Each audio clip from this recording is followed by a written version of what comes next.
দেখছে AGT live 24/7। This is AGT Live 24/7.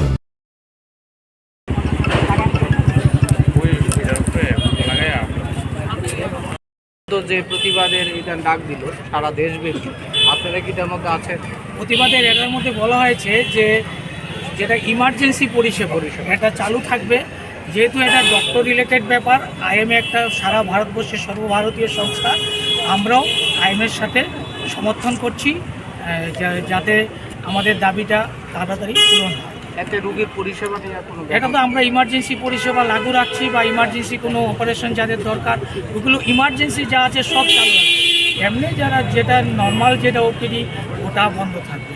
আজকে আমরা ডক্টর সেলের পক্ষ থেকে এখানে সমস্ত ডাক্তার সমাজ, মানে আয়ুর্বেদিক, হোমিওপ্যাথি, অ্যালোপ্যাথি, নার্স, যত ডাক্তার সমাজ, ডক্টর ফ্র্যাটার্নিটি সবাইকে নিয়ে আমরা যে 9ই আগস্ট যে আরজিকর মেডিকেল হসপিটালে যে ঘটনাটা হয়েছিল, যে পিজি পড়াশোনারত সেকেন্ড ইয়ারের ছাত্রীর সাথে, ওই ঘটনার প্রতিবাদে আমরা আজকে একটা প্রতিবাদ জানাচ্ছি।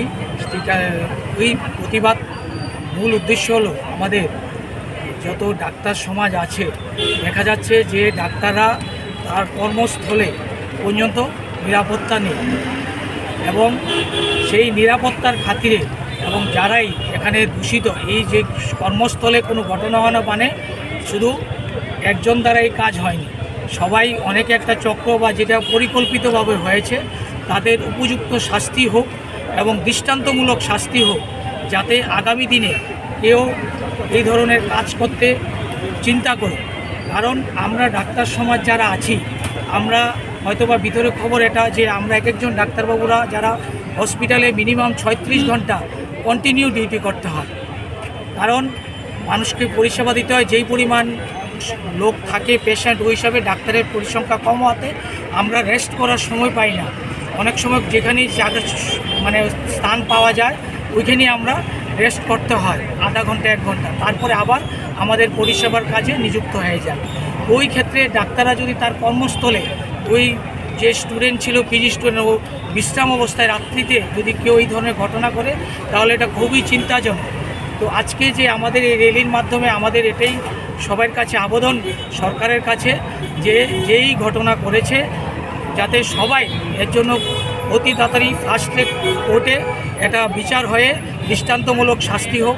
দ্বিতীয় যেটা হলো, যেমন সেন্ট্রাল প্রোটেকশন অ্যাক্ট ডাক্তারদের জন্য, যে ডাক্তারদের উপর দেখা গেছে ন্যাশনাল মেডিকেল কাউন্সিলের হিসাবে যে 75% ডক্টরই প্রতি মাসে বলা যায় এরকমভাবে অরালি বা ফিজিক্যালি নিগৃহীত হচ্ছে। এটা দীর্ঘদিন ধরে চলে আসছে, কিন্তু আমরা বারবারই এরকম প্রতিবাদ করছি, কিন্তু তার কোনো ফল পাওয়া যায় না, যার ফলে আজকাল এই যে 9ই আগস্টের ঘটনা।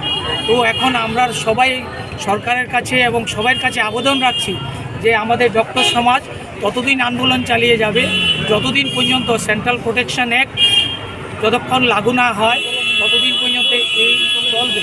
এবং আমাদের আরেকটা দাবি যে আমরা যারা সরকারি হসপিটালে, যেটি স্টেট রেফারেল হসপিটাল আছে ওইগুলো তো ঠিক আছে, এছাড়া পেরিফেরিতে যে আমাদের সিএসসি, পিএসসি লেভেলের যে হসপিটালগুলো আছে, এখানে লেডি ডাক্তারদের নাইট ডিউটি করতে হয়। তো ওদের সুরক্ষার জন্য আমাদের পর্যাপ্ত সিসিটিভির ব্যবস্থা এবং সুরক্ষার জন্য পুলিশি ব্যবস্থা থাকা উচিত, না হলে এই ধরনের 9 আগস্টের ঘটনা আবার পুনরাবৃত্তি হওয়ার সম্ভাবনা। তো আমরা দাবি রাখব যে আমরা স্টেট রেফারেল হসপিটালের সাথে সাথে পিএসসি এবং সিএসসিগুলিতে সেরকমভাবে সুরক্ষা ব্যবস্থা এবং সিসিটিভির ব্যবস্থা করা হোক। এবং আমরা ত্রিপুরা রাজ্যের যে ডাক্তার ফ্র্যাটার্নিটি যত ডাক্তাররা আছেন, আমরা 9ই আগস্টের ঘটনায় যিনি পীড়িতা যে ডাক্তার হয়েছে ওনার পরিবারের সাথে, ওনার সাথে আমরা আছি, আমাদের ত্রিপুরার ডাক্তার শ্রেণী সবাই আছে। এবং আগামী দিনেও আমরা এই সব ডাক্তারদের কাছে অনুরোধ রাখব, আপনারা যখন হসপিটালে বা নিজেরা প্রাইভেট প্র্যাকটিস করবেন, কালো ব্যাচ করে আমরা প্র্যাকটিস করব, কারণ এটা সমাজের মধ্যে একটা মেসেজ যাওয়া দরকার।